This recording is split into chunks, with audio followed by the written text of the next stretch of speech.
Las Vegas Raiders had themselves a very, very good draft class in 2024. I mean, you got Brock Bowers in the first round, arguably should have gone top 10, maybe even top 5.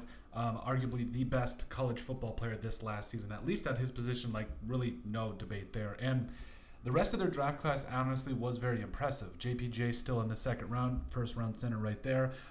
Tommy Eichenberg, I'm a huge fan. Trey Taylor could end up being a steal, but I think that in the recent memories, especially as we look through the history of the Las Vegas Raiders draft classes, this very well might be the best Raiders draft class that we've seen in a while. And we're going to go through all the draft classes and show you why. So you'll see here with Brock Bowers there at number 1 this year. Yes, obviously that's a fantastic pickup. But Jackson Powers-Johnson, who is going to arguably come in and start right away. He's going to start right away. It's not even arguably. So he's going to start at left guard, maybe even get some time there at center if and when, we have some things to consider with the interior offensive line. Like he's going to start at left guard. Maybe he can shift to center. Maybe he can go over to right guard. Maybe him and Dylan Parham can switch some things up. But Andre James has done some really good things there in the middle, so we'll see where he does fit in and everything. The Delmar Glaze, not gonna lie, this one is a tiny little bit of a reach, but he probably, if things don't go according to plan with Thayer Munford Jr., he could come in and start at right tackle and do some really good things for you, and maybe even be a guy you have there for a while. Decamerion Richardson in the 4th round, I think, is a fantastic pick. He's tall, he can run, do all of the things. That's awesome. I think that he could potentially even be a long-term starter for the Raiders as well. Tommy Eichenberg, who was just selected as being the projected all-rookie team. We'll get into a video about that later. But Tommy Eichenberg, with a defense that the Raiders had last year that played like the best, or at least one of the best defenses in the NFL during the last part of the regular season. Robert Spillane played some really good ball. Also, Divine Diablo doing his thing out there. Honestly, Tommy Eichenberg, it would not shock me if he is a full-blown starter later in the season after doing some really good work on special teams. So that's going to be a name to watch as well. So you're talking about Brock Bowers, JPJ, Decamerion Richardson, and Tommy Eichenberg. 4 of your first 5 picks could potentially be starters. Oh, and then Dylan L. He's a running joke that we have here. He could be a guy that you see come in and probably get some time at running back, maybe even be a guy in the slot, play out wide, do some different things for this offense that we truthfully have needed. Like, we've really needed to see Dylan L do some things, and I think he could get his opportunity and do some special things in this offense that already has so many weapons.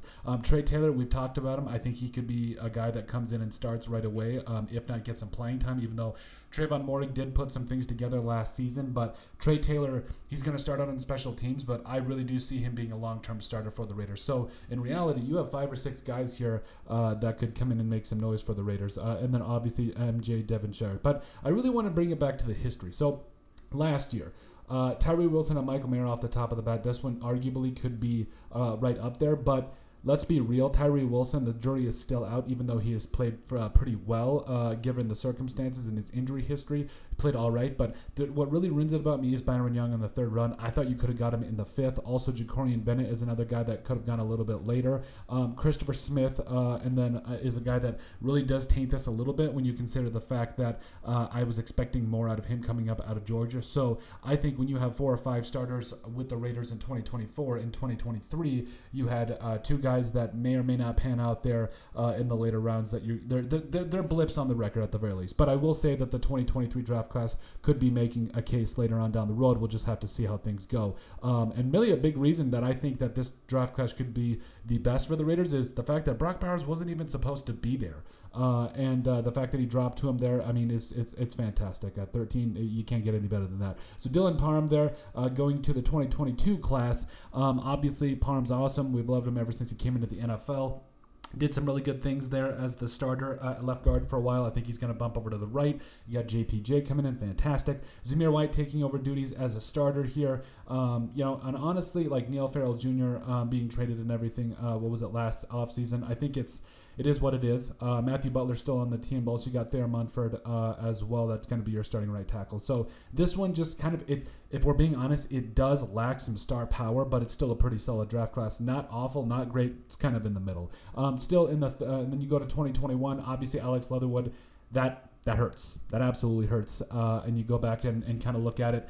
probably shouldn't have been picked at 17. You had Christian Darrisaw there, who, I mean, yes, he's been a stud for the Vikings, but he could have started for you and done some really good things for you. But again, it is what it is there. And then the rest of this draft class, Trayvon Morgan's put it together. Malcolm Kuntz has been an absolute stud. Divine Diablo, I mean, he has done some really good things for you, but I'm still kind of holding out hope that he can do some really good things and be that impact player we want him to be.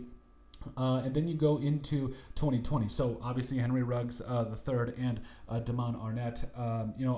Blips, obviously. Lynn Bowden, the running back or the wide receiver, coming up out of Kentucky. Brian Edwards. There were some flashes with Brian Edwards, but overall just didn't work out. Then the year before that, 3 first-round draft picks. So Cleveland Farrell, Josh Jacobs, and Jonathan Abram. Josh Jacobs really showing he's the only player out here that probably deserved these selections, if we're being honest. Like Cleveland Farrell, don't get me wrong. I think there's some things you can get out of Cleveland Farrell, but he clearly wasn't worth being a top 5 overall pick. And then yes, Jonathan Abram had some flashes as well. Not gonna dog on him. Also, you got Max Crosby really bailing out this draft class because Foster Moreau's okay.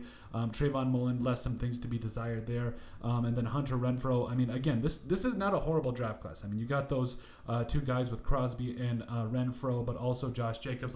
This is a pretty good draft class.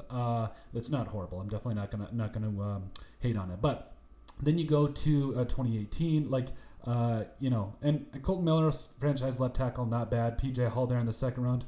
It is what it is. Brandon Parker, I think we all expected a little bit more out of him. Arden Key, now playing, I believe, for the 49ers as of recent, really doing some really good stuff for you. But overall, it does hurt you looking back over these couple of draft classes. Arguably 2014, was one of the best draft classes as well. That probably is up there. You had Khalil Mack there that probably should have been tried. You had Derek Carr and Gabe Jackson, all those guys that were, your first 3 picks were studs. But again, and I forgot about Shelby Harris. It was a Raider there for a while. But then again, when you look here at the first 3, maybe even 4 picks, I think Brock Bowers is going to be a stud. He's a superstar. You got JPJ there. He's going to be a stalwart at guard there. And then Delmar Glaze, I think, could start for you at right tackle. Then Decamerion Richardson, again, going to be a guy that comes in, earns his stripes and everything, but does compete and do some really good things for you. And then Tommy Eichenberg, Dylan L., Trey Taylor. I mean, it's just really the sky is the limit for this draft class. And I think it's going to take a while.